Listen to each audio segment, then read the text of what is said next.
R C B back to back ಕಪ್ನ ಗೆದ್ದ ಮೇಲೆ ಆರ್ ಸಿ ಬಿ ಬಾಯ್ಸ್ ಅಂತೂ ಇನ್ನ ಫುಲ್ ಜೋಶ್ ಅಲ್ಲಿದ್ದಾರೆ. ನೆಕ್ಸ್ಟ್ ಸೀಸನ್ ಕೂಡ ಕಪ್ ನಮ್ದೇ ಅಂತ ಹೇಳ್ತಾ ಇರೋದು ಇವಾಗ. ಅದರ ರಜತ್ ಪಟ್ಟಿದಾರ್ ಅಂತೂ ಇನ್ನ ಫುಲ್ ಜೋಶು. ಜಿತೇಶ್ ಶರ್ಮಾ ಕೇಳಂಗೆ ಇಲ್ಲ. ಜಿತೇಶ್ ಶರ್ಮಾ ಅಂತೂ ಮತ್ತೆ ಒಂದು ಸ್ಟೇಟ್ಮೆಂಟ್ ಹಾಕ್ಬಿಟ್ಟಿದ್ದಾರೆ, next season R C B ಪಕ್ಕ ಗೆಲ್ಲುತ್ತೆ ಕಪ್ನ ಅಂತ. ನೋಡೋದು ಆಟ್ರಿಕ್ ಗೆದ್ರಂತೂ ಹಿಸ್ಟ್ರಿ ಮಗ ಇದು, ಅದನ್ನ ಯಾರು ಕೂಡ ಮಾಡೋಕ್ಕೆ ಆಗಲ್ಲ, ಆ ಲೆವೆಲ್ಗೆ ಆಗುತ್ತೆ. ಆ್ಯಂಡ್ ಈ ಒಂದು ಸೀಸನ್ ಯಾರ್ಯಾರಿಗೆ ಏನೇನು ಅವಾರ್ಡ್ ಸಿಕ್ತು and orange cap purple cap ಸಿಕ್ಕಿದೆ ಗೊತ್ತು ನಿಮಗೆ, ಮತ್ತೆ ಮಿಕ್ಕಿದ್ದು ತುಂಬ ಅವಾರ್ಡ್ಗಳಿದೆ ಏನೇನು ಯಾರ್ಯಾರಿಗೆ ಸಿಕ್ಕಿದೆ.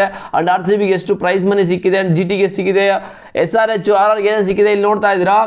ಆರ್ ಸಿ ಬಿಗೆ 20 ಕೋಟಿ ಸಿಕ್ಕಿದೆ ಈ ಒಂದು ಸೀಸನ್ನು ವಿನ್ನರ್ ಆಗಿರೋದಕ್ಕೆ, ಮತ್ತೆ ಜಿ ಟಿ ಅವ್ರಿಗೆ 12 ಕೋಟಿ 50 ಲಕ್ಷ, ಅಂಡ್ ಎಸ್ ಆರ್ ಎಚ್ಗೆ 7 ಕೋಟಿ, ಅಂಡ್ ರಾಜಸ್ಥಾನ್ ರಾಯಲ್ಸ್ ಅವ್ರಿಗೆ 6.5 ಕೋಟಿ ಅಂದರೆ 6 ಕೋಟಿ 50 ಲಕ್ಷ.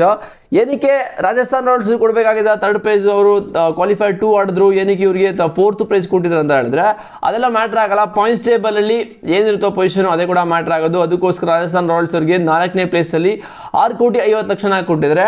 ಅಂಡ್ ನಿನ್ನೆ ಆರ್ ಸಿ ಬಿಯಲ್ಲಿ ಪ್ಲೇಯರ್ ಆಫ್ ದಿ ಮ್ಯಾಚ್ ಆಗಿದ್ದು ವಿರಾಟ್ ಕೊಹ್ಲಿ ಅವರಿಗೆ 5 ಲಕ್ಷ ಸಿಕ್ಕಿದೆ. ಅಂಡ್ ಸೂರ್ಯವಂಶಿ ಅಂತೂ ಈ ಒಂದು ಇರೋ ಬರೋ ಹಂಗೆ ಅವಾರ್ಡ್ಗಳೆಲ್ಲಾನು ಕೂಡ ದೋಚ್ಕೊಂಡು ಬಿಟ್ಟಿದ್ದಾರೆ. 5 ಅವಾರ್ಡ್ ಸಿಕ್ಕಿರೋದು ಅವ್ರಿಗೆ. ಆರೆಂಜ್ ಕ್ಯಾಪ್ ಹೋಲ್ಡರ್ 10 ಲಕ್ಷ ಸಿಕ್ಕಿದೆ, ಅಂಡ್ ಪರ್ಪಲ್ ಕ್ಯಾಪ್ ರಬಾಡ್ ಅವರಿಗೆ 10 lakh, and most valuable player ಅಂದರೆ MVP ಅದು ವೈಭವ್ ಸೂರ್ಯವಂಶಿ. 15 ವರ್ಷಕ್ಕೆ ಮೈ ಗಾಡ್ ಒಬ್ಬ ಹುಡುಗ ಹೀರೋ ಬರೋ ರೆಕಾರ್ಡ್ ಅದನ್ನು ಕೂಡ ಕ್ರಿಯೇಟ್ ಮಾಡಿದ್ದು ನಿನ್ನೆ. And emerging player of the season ಅದು ಕೂಡ 10 ಲಕ್ಷ ಸಿಕ್ಕಿರೋದು.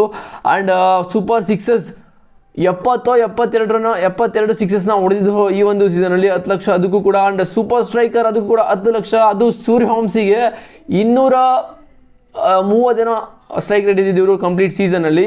And best catch of the season Manish Pandey obviously ಇವರಿಗೆ ಕೊಡಬೇಕಾಗಿತ್ತು, ಯಾಕಂತ ಹೇಳಿದ್ರೆ ಆರ್ ಸಿ ಬಿ ಅಗೇನ್ಸ್ಟ್ ಅಂಥ ಒಳ್ಳೆ ಕ್ಯಾಶ್ನ ತಗೊಂಡಿದ್ದು. ಯಪ್ಪ ಆ ಒಂದು ಏಜಲ್ಲಿ ಆಲ್ಮೋಸ್ಟ್ ವಿರಾಟ್ ಕೊಹ್ಲಿ ಏಜಿಗೆ ಇವರು ಆ್ಯಕ್ಚುಲಿ ಹೇಳ್ಬೇಕಂತ ಹೇಳಿದ್ರೆ ಆಲ್ಮೋಸ್ಟ್ ವಿರಾಟ್ ಕೊಹ್ಲಿ ಏಜೇ ಇವರು. ಸೊ ನೆಕ್ಸ್ಟ್ ಲೆವೆಲ್ ಆ ಒಂದು ಕ್ಯಾಶ್ನ ತಗೊಂಡಿದ್ದು Manish Pandey. And dot ball of the season Mohammed Siraj, ಎಷ್ಟು ಡಾಟ್ ಬಾಲ್, ಆಲ್ಮೋಸ್ಟ್ ಒಂದು 170 ಡಾಟ್ ಬಾಲ್ನ ಹಾಕಿದ್ದಾರೆ ಈ ಒಂದು ಸೀಸನ್. 10 ಲಕ್ಷ ಇವರು ಕೂಡ ಸಿಕ್ಕಿದೆ. And fair play award Punjab ಕಿಂಗ್ಸ್ಗೆ ಸಿಕ್ಕಿದೆ 10 ಲಕ್ಷ. ಆಕ್ಚುಲಿ ಇದನ್ನು CSK ಅವರು ಕೊಡಬೇಕಾಗಿತ್ತು, ಚೆನ್ನಾಗಿರ್ತಾ ಇತ್ತು. CSK ಮಿಸ್ ಮಾಡ್ಕೊಬಿಟ್ರು ಈ ಒಂದು ಸೀಸನ್. ಮತ್ತು best ground of the season Eden garden 10 lakh ಅದಕ್ಕೂ ಸಿಕ್ಕಿದೆ. ಆ್ಯಂಡ್ ಈ ಒಂದು IPL ಫಾರ್ಮ್ಯಾಟಲ್ಲಂತೂ ಫುಲ್ ಬೇರೆ ಬೇರೆ ಅವಾರ್ಡ್ ಎಲ್ಲನೂ ಕೂಡ ಇಂಟ್ರೊಡ್ಯೂಸ್ ಮಾಡ್ತಾ ಇದ್ದಾರೆ. ಬಟ್ ಇದು ಎಲ್ಲ ಪ್ಲೇಯರ್ಸ್ಗೂ ಮತ್ತು ಏನೇನು ಅವಾರ್ಡ್ ಎಲ್ಲ ಮತ್ತು ಪ್ರೈಸ್ ಡಿಸ್ಟ್ರಿಬ್ಯೂಟ್ ಮಾಡಿದ್ದು. ಸೊ ಇದರಲ್ಲಿ ನೆಕ್ಸ್ಟ್ ಸೀಸನ್ ಯಾವ ಟೀಮ್ ಬರ್ಬೋದು ಈ ಒಂದು ಪ್ರೈಸ್ ಮನೇಲಿ, ಮತ್ತು ಯಾರಿಗೆ ನೆಕ್ಸ್ಟ್ ಸೀಸನ್ ಈ ಅವಾರ್ಡ್ ಚೇಂಜಸ್ ಆಗ್ಬೋದು ಅಂತ ನಿಮಗೆ ಗೊತ್ತಿದೆ, ಕಾಮೆಂಟ್ ಮಾಡಿ. ಸಿಗ್ತೀನಿ ನೆಕ್ಸ್ಟ್ ವಿಡಿಯೋದಲ್ಲಿ.